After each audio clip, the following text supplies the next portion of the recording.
Not too long ago I came across this, a brick build set of the HB Audi Rally Team from the legendary Group B era.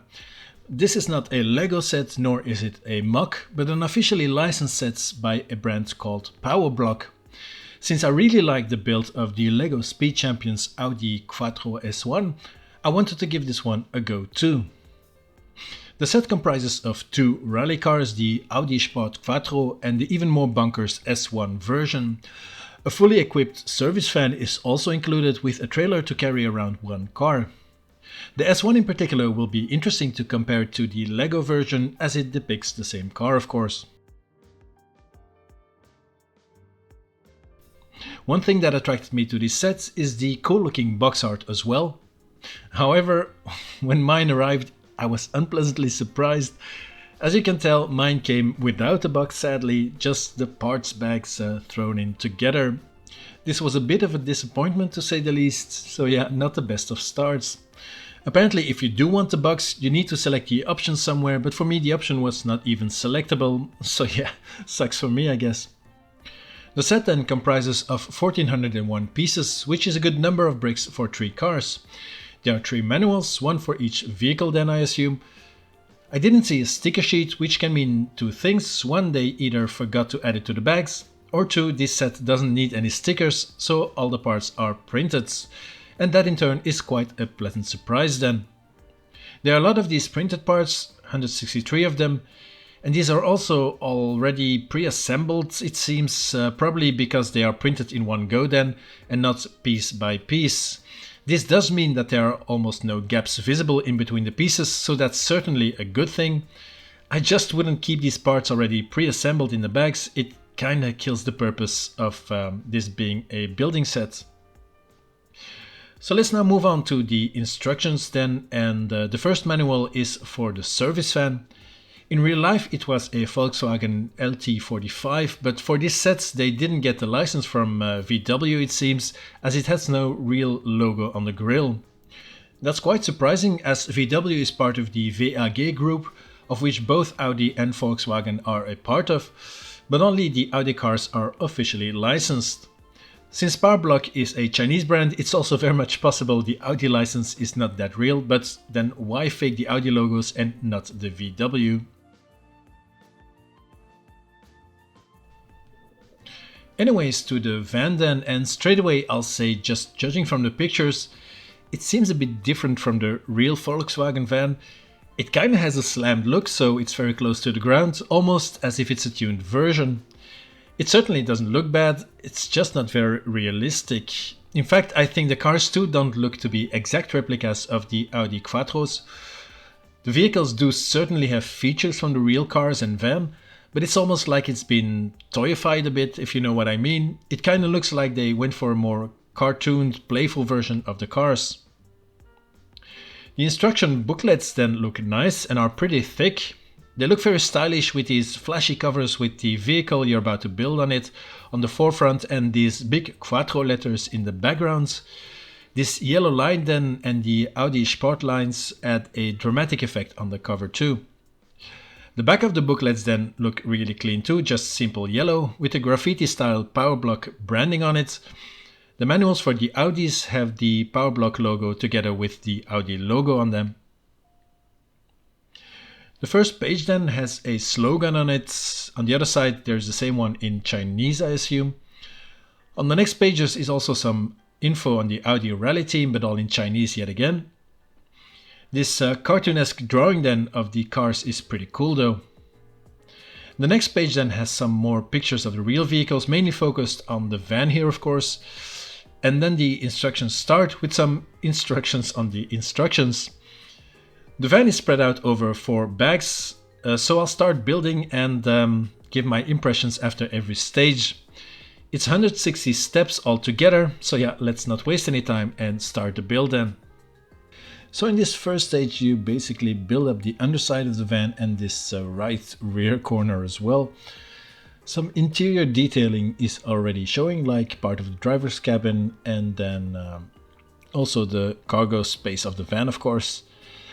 And since it has these opening doors, the back has some nice details in it, and one of these details are these cute looking jerry cans you have to build, and these also fit nicely into a special compartment for them. One thing that was a bit confusing in the instructions was the minimal color difference in between these dark brown pieces and then the black ones. And that was not always very clear, and even the gray ones too. But yeah, in the end it does figure itself out, of course. So the door then closes nicely, and oh well, yeah, here you can already see some of these printed parts that align pretty nicely. I think there's almost no gaps visible in between these parts. Very nice. And so that concludes bag number 1. So let's now move on to stage 2 with bag number 2. Just quickly here, I wanted to show another of these printed pieces, and those are already pre-assembled, as I mentioned. Funnily enough, in the instructions manual, they tell you to put all of these pieces on the car separately, but they do really come already prepared like that. So in this second stage then you basically finish up the whole right side of the van as well as the front or the face. In the middle then is the fake Volkswagen badge, and it kind of looks like a VW logo when looking at it quickly, but it's just these fading lines. The interior then is being built up a bit more, both in the front and the back. The side door here then is also quite interesting. It mimics a sliding door, which you can't really slide open, but you can attach it to the side though, which I think is pretty cool. So yeah, let's now move on to bag number 3 then. In this third stage then, the whole van is basically finished, except for the wheels then, and these are in bag number 4. But I think it already looks pretty cool, especially the top compartment was interesting. And now that it's all assembled, you can actually see now how these printed parts all kind of fit together nicely. There aren't too many mismatched pieces, I think. These lines here on the top are maybe a bit more tricky, but still I think they've done a good job on them. So in bag number 4 we'll be making the trailer and then put the wheels onto the van too. So here's the van all completed then together with the trailer. And it looks really mint, even though it's clearly not the real Volkswagen van, as you can tell from the fake badge, of course. These well, kind of tractor wheels then are maybe not very realistic too. But then again, the rest of the van is not either, with the slammed look that I told you about. The build of the trailer then was maybe not the most interesting part, but it has some nice techniques on it, like this pivot hitch structure. It does fit one car, and I'll just use the Lego car as a reference, as I haven't built the other cars just yet. But you can see it fits nicely, but the only thing is there's no things on it to stop the car from rolling off though. Let's have a closer look now at the van itself, which is way more interesting. And I really like these items on the top, like these toolboxes that you can actually open up if you want to. The spare wheels then are pretty cool too, and these are the same wheels that you get on the cars, of course. These prints on the sides look really nice. The doors then also open up, and you can see some of the interior. And they included these little extras like the jerry cans that I told you about. This sliding door side panel then also comes off, like I showed you before, and you can put it on the side of the van. It has these pegs here to hold it into place and a little pin. Inside of the cargo space then there is this toolbox with some drawers in it, and that generator that you have to build is also very good looking, I think. These parts here, the top here, make it a bit more difficult to fit the door. As you can see, it doesn't even want to oh no, okay, yeah, the little pin here was stuck on the side of the van, but it should well stay here with the door, and then you can close up the door nicely. So yeah, although the van doesn't really look like the original Volkswagen van, and the build of the trailer was maybe not the most interesting part, It does look cool altogether, I think. And in case you're wondering, these here are all the spare parts that you get. But yeah, it's I think a promising start to the build, to the sets, and I can't wait to build the cars now.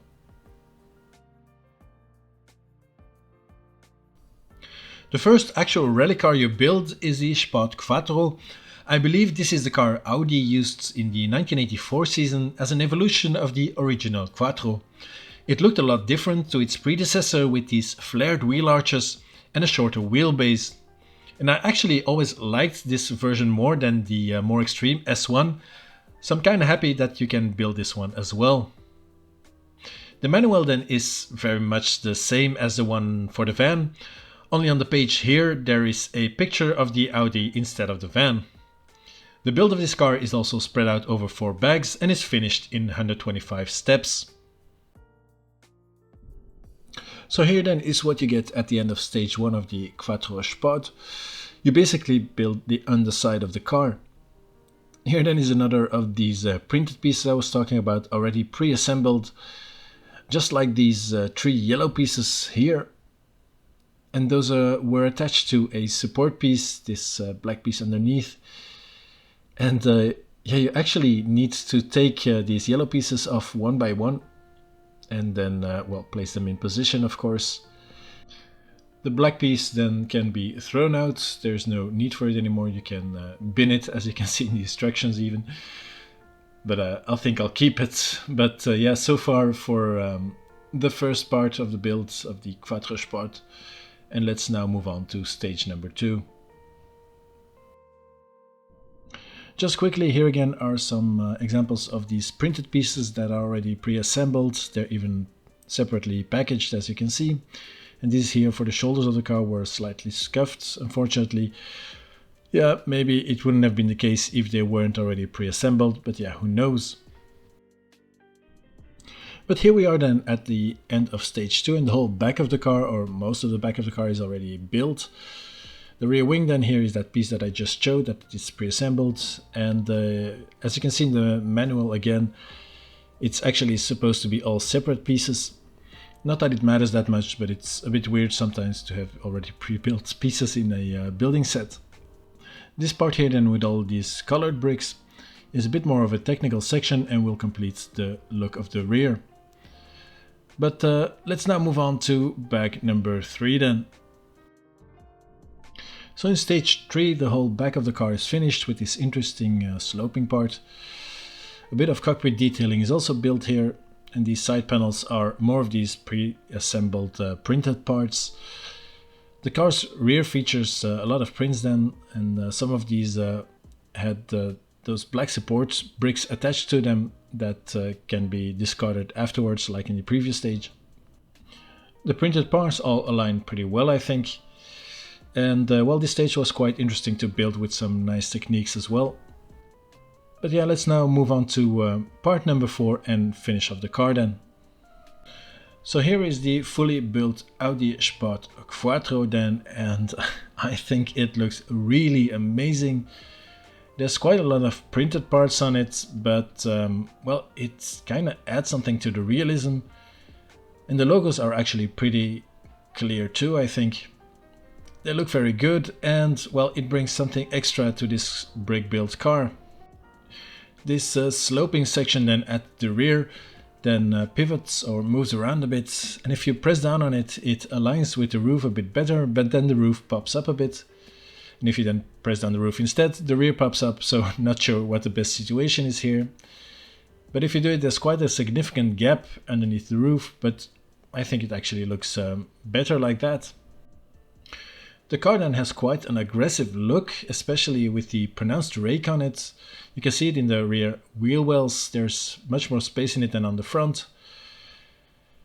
And you could actually technically do something about it and prop up the front with some of these spare pieces that were discarded in the previous steps maybe. So let's try that out. So yeah, you can see they come in handy after all. And so with that, it looks so much better, I think, much more level like the real car was. And yeah, I'm not sure if I'm gonna keep it like that, but I have to say I kinda like it. So the whole build was very interesting, and especially this rear section with the sloping rear window. Inside also these back seats in combination with that whole rear section was a bit more complicated to make it fit. But in the end I managed to fit it in. In the cockpit then there's space for one minifig, but definitely not any room for two. So the end result then is a fine looking machine, I think, that doesn't look far from the real car.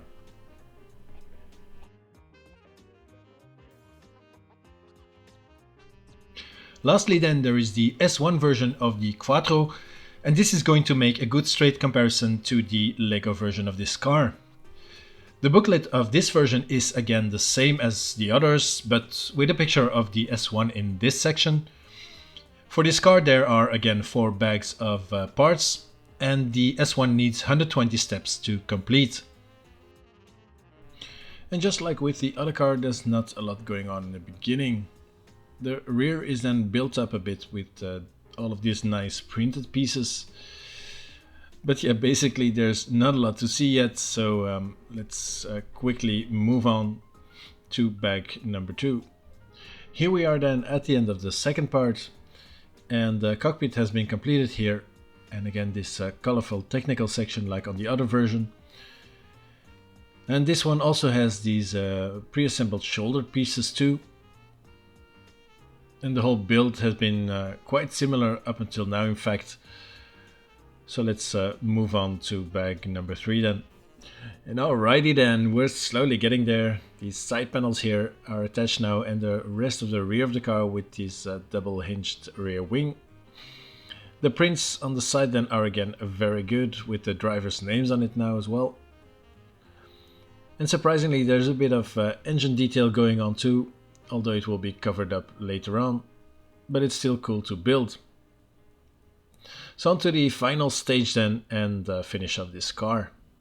So the Quattro S1 has been completed now, and it looks very good. The build of the back was very similar to the other car, and in the previous stage I mistakenly attached this section the wrong way around too, but it's fixed now. The rear then is quite bigger though this time, and it relies a lot on these printed pieces. There's many printed parts.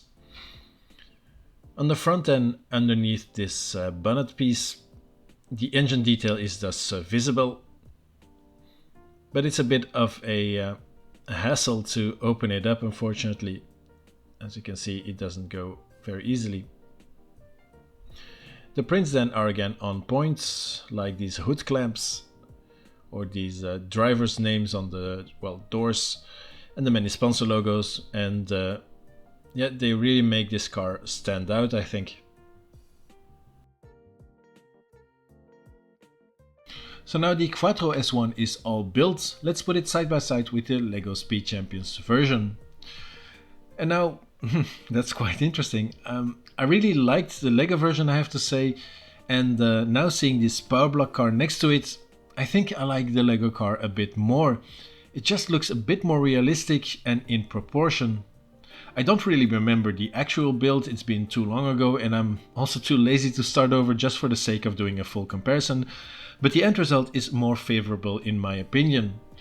The power brick version then looks noticeably more aggressive with the raked stance, and that is something that I actually think makes it look a bit less real. The real car was always quite flat, quite level, and it's even more noticeable on the other one, the Sport Quattro. Maybe it would look better when it wouldn't have such a pronounced rake on it. The Speed Champions car then looks a bit bigger, but it's not, as you can see.